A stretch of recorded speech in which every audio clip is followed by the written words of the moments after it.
حضرت امام حسین کی وہ شخصیت تھی کہ مشکات میں حدیث ہے، نبی پاک صلی اللہ تعالی علیہ وسلم کی چچی جناب ام فضل صبح صبح گھبرائی حضور کی بارگاہ میں آئیں، عرض کی یا رسول اللہ صلی اللہ علیہ وسلم آج میں نے عجیب خواب دیکھا ہے، میں ڈر گئی ہوں۔ حضور نے فرمایا چچی کیا دیکھا؟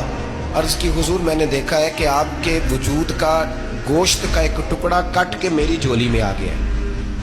حضور یہ کیا ہے؟ تو محبوب خواب سن کے مسکرائے، فرمایا چچی یہ پریشانی والا خواب نہیں، یہ تو خوشی والا خواب ہے۔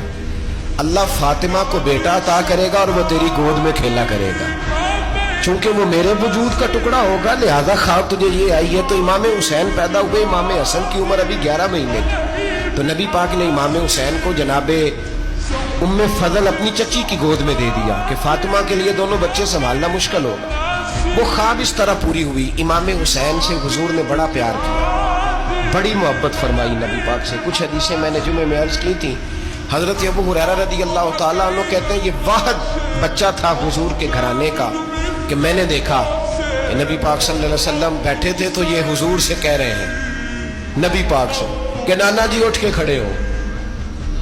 کہتے ہیں حضور کھڑے ہو گئے تو کہنے لگے میں نے آپ کے برابر جانا ہے۔ بچے جو مرضی ضد کر لیتے ہیں نا، قد چھوٹا تھا، عمر 7.5 سال تھی، کہنے لگے نانا میں نے برابر جانا ہے۔ تو نبی پاک صلی اللہ علیہ وسلم نے ہاتھ پکڑ لیے، فرمایا چل پھر ہو جا برابر۔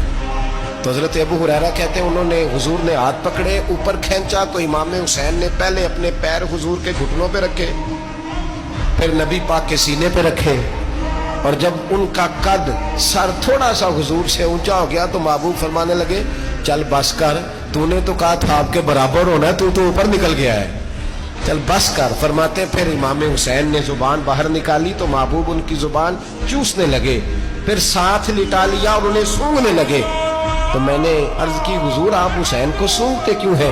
تو فرمایا ابو ہریرہ مجھے حسین کے وجود سے جنت کی خوشبو آتی ہے، مجھے حسین کے وجود سے جنت کی۔ ایک دن حضور گزر رہے تھے، اصل اس طرح تھا کہ یہ نبی پاک کا حجرہ تھا، جن لوگوں کو اللہ نے مدینے کی زیارت کرائی ہے وہ جان سکتے ہیں، نبی پاک کا حجرہ تھا تو حضور کے حجرے کی اس جانب یعنی مسجد کی جو بالکل سیدھ ہے اس کی بیک میں سیدہ فاطمہ رہتی، تو حضور اکثر نہ نماز کے لیے جب نکلتے تو حضرت فاطمہ کے حجرے کے پاس سے ہو کر دوبارہ محراب میں جاتے۔ محبوب حجرے کے پاس سے گزرے تو امام حسین رو رہے تھے، تو حضرت فاطمہ نے کسی بات میں جھڑک دیا تو امام حسین رونے لگے، تو نبی پاک نماز کے لیے گئے تو واپس لوٹ آئے اور واپس تشریف لا کے کہا فاطمہ حسین کو کیا ہوا؟ عرض کی یا رسول اللہ تنگ کر رہے تھے میں نے ڈانٹ دیا ہے۔ کیا خوبصورت جملے ہیں حدیث پاک میں، سرکار نے فرمایا فاطمہ اس کو حسین کو نہ رونے نہ دیا کر، یہ جب روتا ہے نا تو میرے دل کو تکلیف ہوتی ہے۔ تو بی بی صاحبہ کہتے ہیں یہ حکم آیا نبی پاک کا میرے نام، پھر میں نے ڈانٹنا چھوڑ دیا۔